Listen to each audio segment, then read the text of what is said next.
Hi, everybody. Welcome to the Jimmy Dore Show. I'm here with the miserable liberal and Ron Placone. Hey, everybody. I'm miserable. Howdy, howdy. Hey, let's get to what's happening in Spain.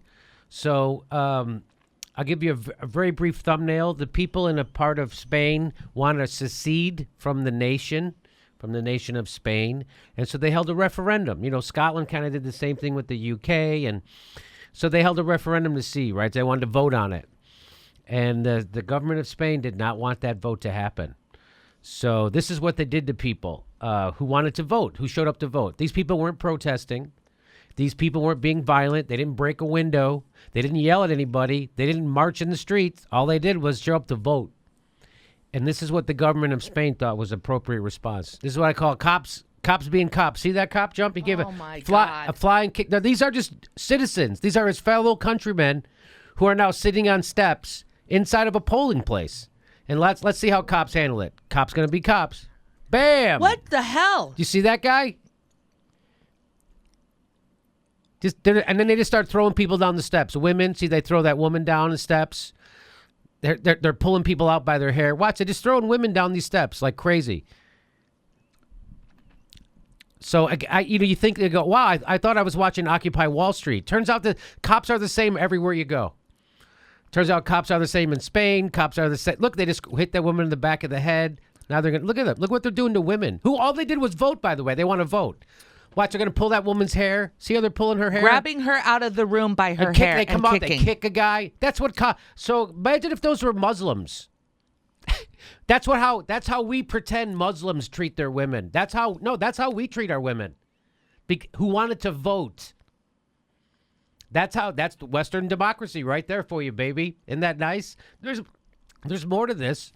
They keep doing it. They keep throwing people down. They can just throwing women down the steps. Cop, get the fuck. So they're here. They're to serve and protect. No, they're there to brutalize. That's why they became cops. Again, more example of why people become cops.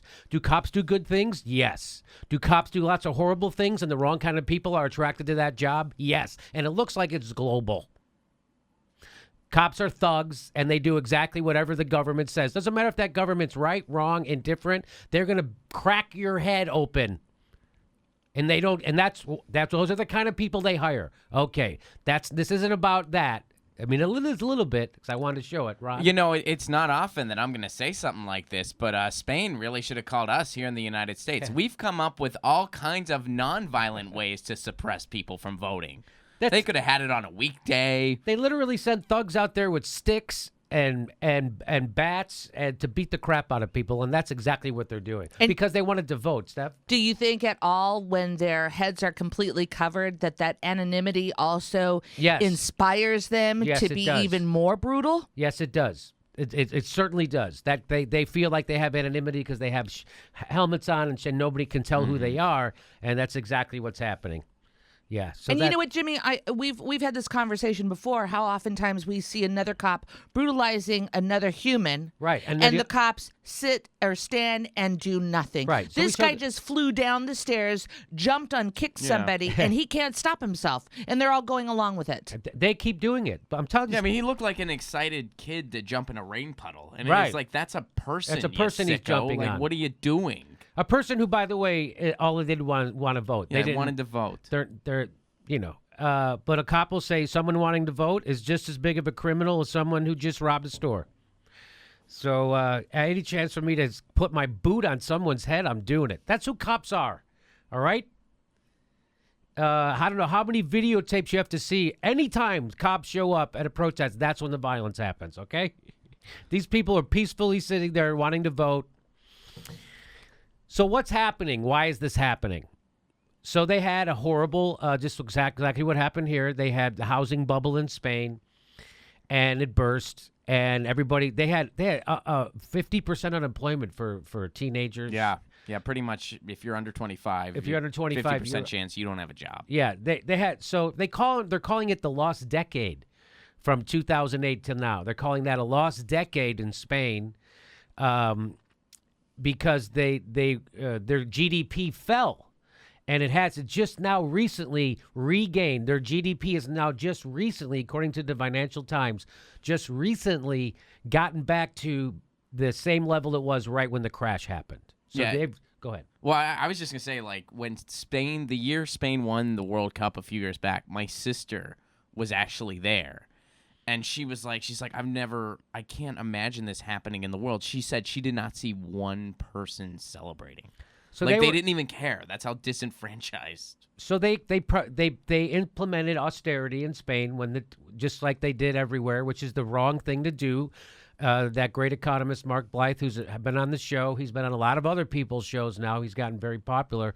He wrote that book and told us all about how austerity is the wrong thing to do. We all know it's the wrong thing to do. And they did it anyway in Spain. So now it took 10 years for them just to get back to the level they were in 2007. So that's why they call it a lost decade, because they didn't make any advances. They were just trying to get back to where they were. Okay? So they call it the lost decade. The unemployment rate may have fallen. So now a lot of people are trying to tout that it's a big success in Spain. So say their economy is a success. That's what the government wants you to believe.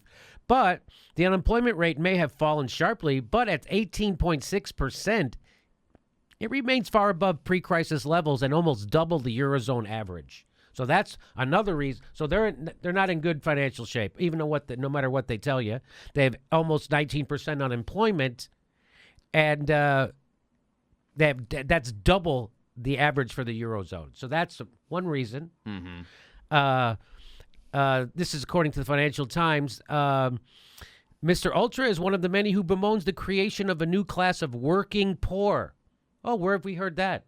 Huh. I don't know, maybe in the United States, where 62% of all people in the United States couldn't afford a $1,000 emergency. Working poor. Inequality has increased dramatically, and public finances continue to bear the scars of the crisis. Spanish government debt is 100% of GDP, up from 40% before the crisis. So they're still in bad shape. Mm-hmm. So austerity didn't get them out of debt crisis. Turns out austerity doesn't get you out of debt. The lost decade and debt accumulated along the way will weigh heavily on Valencia as well, which is another area which is also wanting to secede, right, in part of almost a quarter of the government's annual $4 billion budget is used to service the region's vast debt pile. So again, these are bankers coming in, strangling your economy and saying, fuck you, give me my money. That's what this is. Give me my money. Yeah, but our economy's crashing. F you, give me my money. Yeah, but we're in a F you, give me my money. We just had a hurricane, give me my money. That's what the banks are doing, and they don't care. That's what this is. We are paying for a lot of broken plates, says Vincent Soler, the regional budget minister since 2015. Calls for complete independence grew steadily until July 2010, when the Constitutional Court in Madrid overruled part of the 2006 autonomy statute, stating that there is no legal basis for recognizing Catalonia as a nation within Spain. So there you go. So there's a lot. We're going to get to it. I'll show you more about the regional reasons why they want to secede. So there you go. The economic crisis in Spain has only served to magnify calls for Catalan independence, as the wealthy Barcelona region is seen as propping up the poorer rest of Spain. So they're the economic engine of Spain, and they give way more taxes to the central government than they get back. So we're going to talk about that. It's coming up too. Catalan is not a minority language, but rather a stateless one. So they have their own language. Mm-hmm. So in that area, they have their own Barcelona. They have their own language, which is different, and it was a derivative of Latin. And they say it has just as much familiarity with Italian as it does with Spanish, right?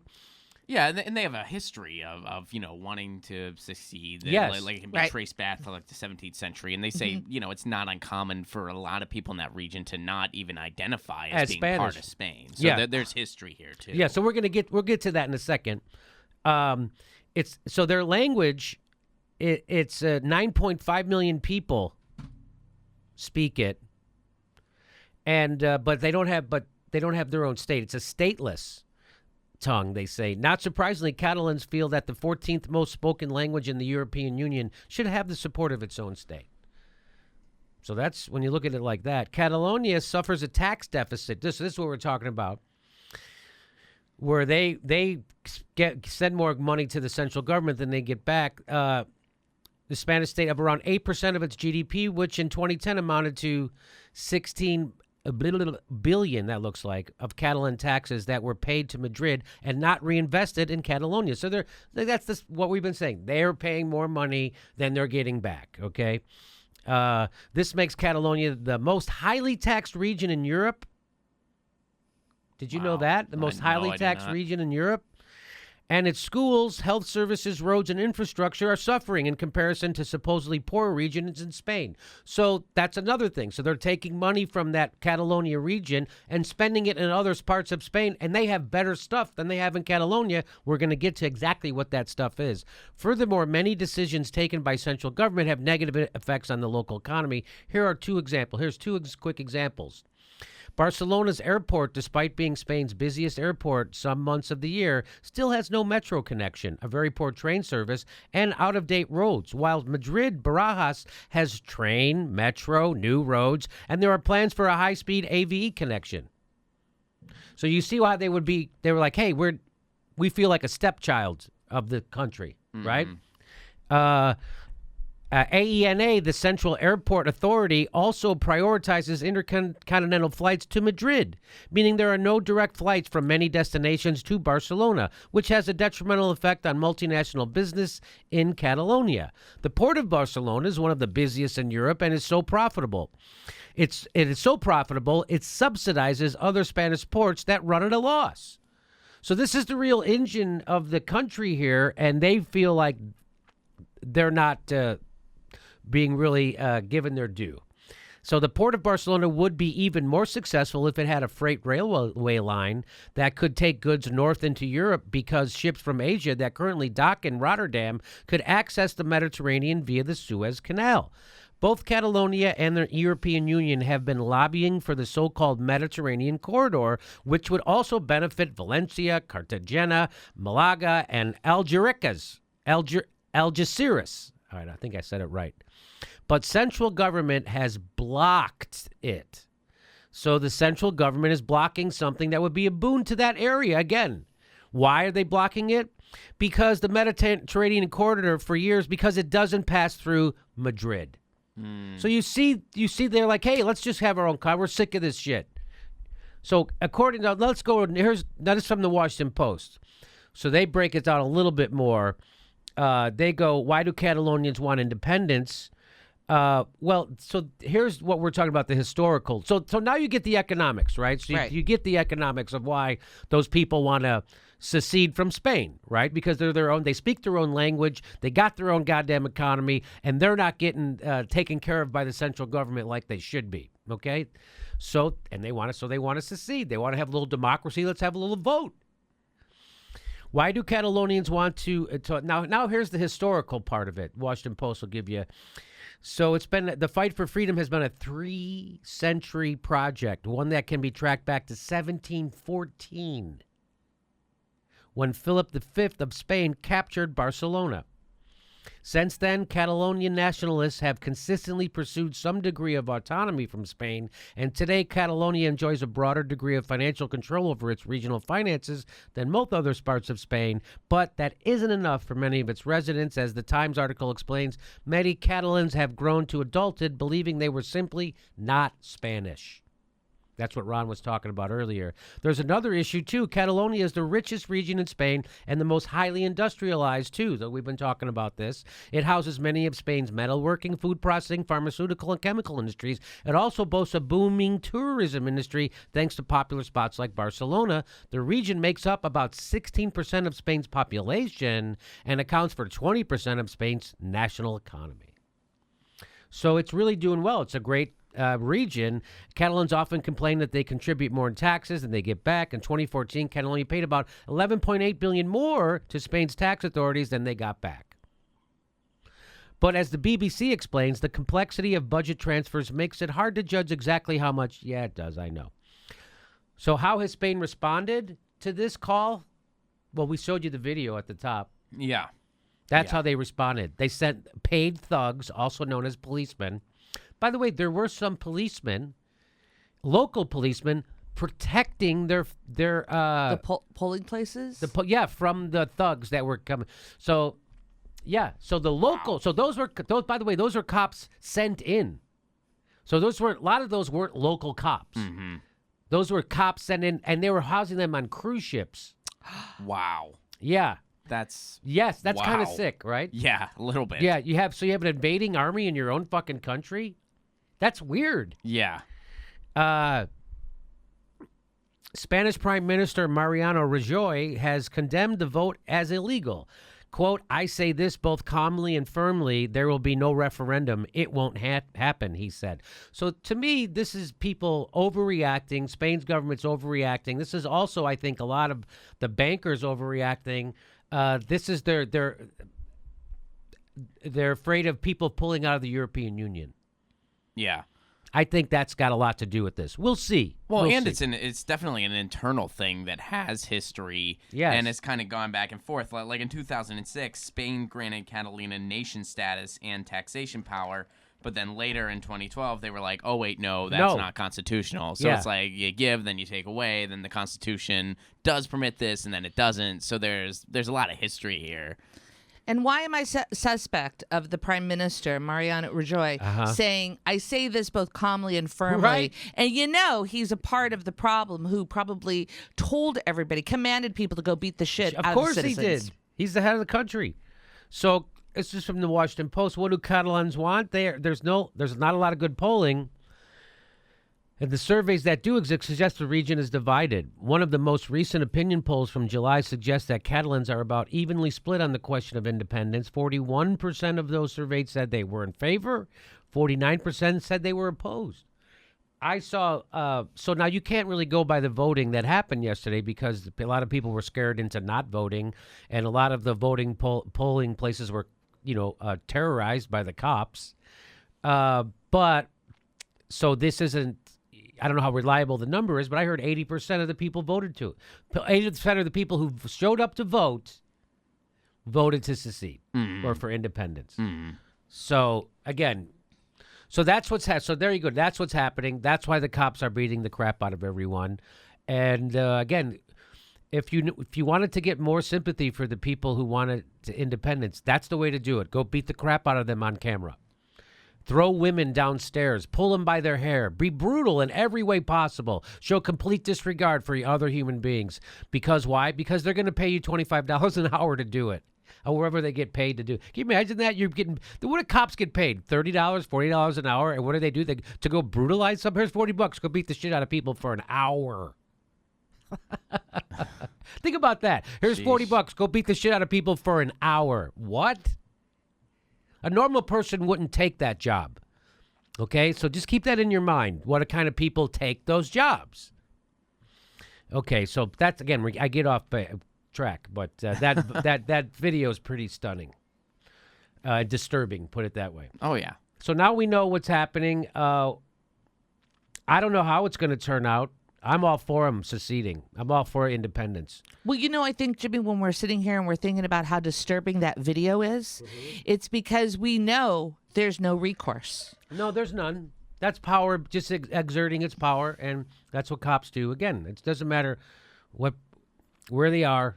Cops pretty much are the same, right? And then thank God they don't have guns, right? Because if they have guns, they would have all been feared for their life. They'd have just started shooting people. In America, they just start shooting you. They'll say, I've feared for my life. Yeah.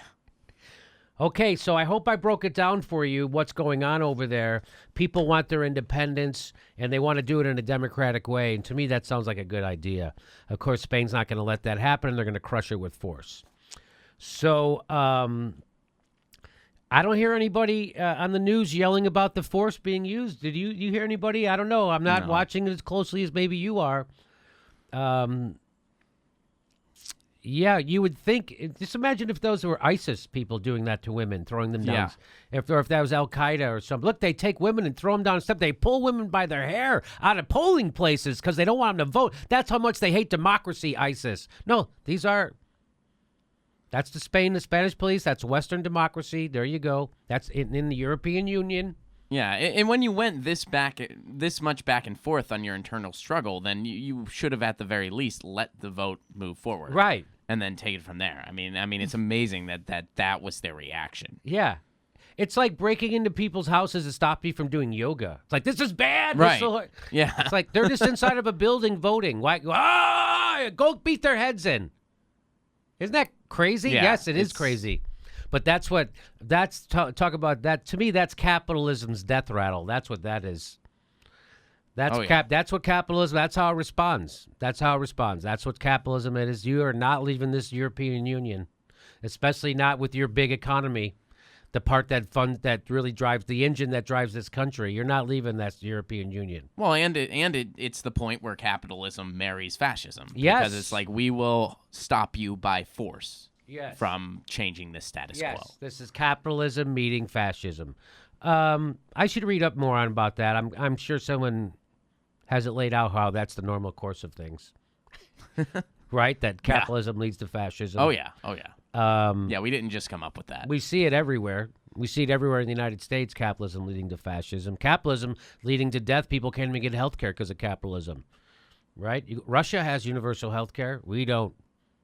But they're horrible. So there you go. Any other? Of course, the neoliberals they're gonna see both sides. And when you say neoliberals, I have to go back to their corporate tools. Yeah, the corporatists. Mm-hmm. They will be like, "Well, you gotta have order. You gotta have order." Yeah, the order of throwing women downstairs because they wanted to vote. There's some videos out there of some people really aggressively filling out their ballots. They kind of look aggressive and angry, checking it with a lot of force. People were scared. Okay, so there's all the news sources. I hope I compiled enough for you, and I hope you get an idea what's going on. So, they have their own language. This has been a regional conflict since the 1700s, and now it's that lost decade, not helping things. Portland, Oregon, the Jimmy Dore Show is coming to the Alberta Rose Theater November 12th, and we're going to Burbank, California, November 6th, and the Hollywood Improv on October 16th. There's a link for tickets right down there. Go to jimmydoorecomedy.com for all links for all shows.